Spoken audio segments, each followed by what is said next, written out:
Hello friend, नमस्ते। मैं जनप्रिय दीदी के चैनल में मैं आप लोग के स्वागत करती हूँ। मैं एक छोटी सी देवी गीत गाने जा रही हूँ। आप लोग को अच्छा लगे तो लाइक करना, ज़्यादा से ज़्यादा शेयर करना, सब्सक्राइब करना और कमेंट बॉक्स में ज़रूर बताना कि हमारी छोटी सी गीत आप लोग को कैसे लगा। नदिया किनारे हवा डोले, बागों में मोर बोले, हमार मैया हमसे न बोले। नदिया किनारे हवा डोले, बागों में मोर बोले, हमार मैया हमसे न बोले। हमसे न बोले हो, हमसे न बोले, हमसे न बोले हो, हमसे न बोले। नदिया किनारे हवा डोले, बागों में मोर बोले, हमारी मैया हमसे न बोले। नदिया किनारे हवा डोले, बागों में मोर बोले, हमारे मैया हमसे न बोले।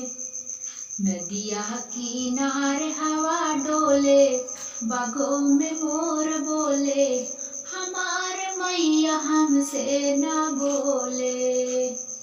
द्वार पे हमारे सासू जी खड़ी हैं हो, सासू जी खड़ी हैं।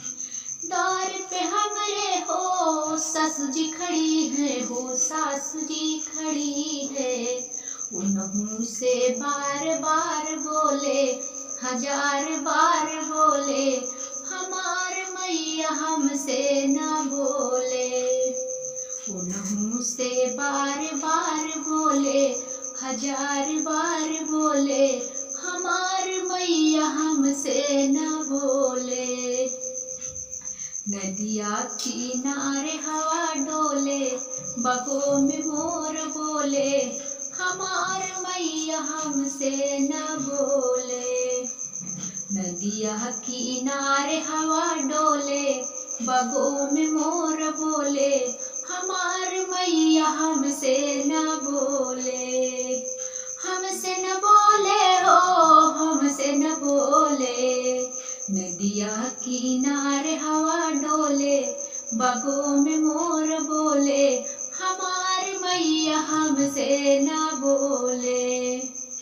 नदिया किनारे हवा डोले, बागों में मोर बोले, हमार मैया हमसे न बोले।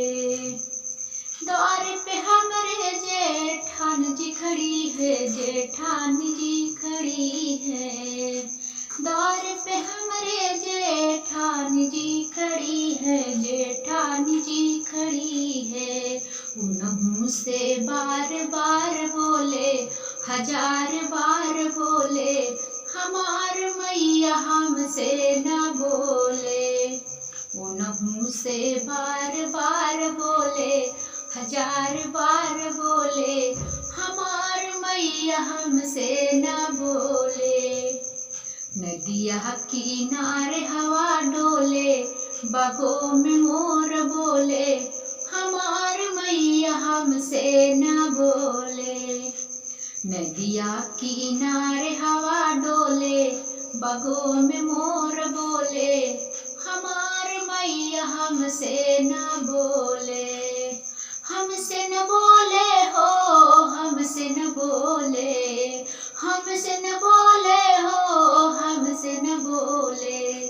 नदिया किनारे हवा डोले, बागों में मोर बोले, हमार मैया हमसे न बोले। द्वार पे हमारे देवरान जी खड़ी है, देवरान जी खड़ी हैं। द्वार पे हमारे देवरान जी खड़ी है, देवरान जी खड़ी है।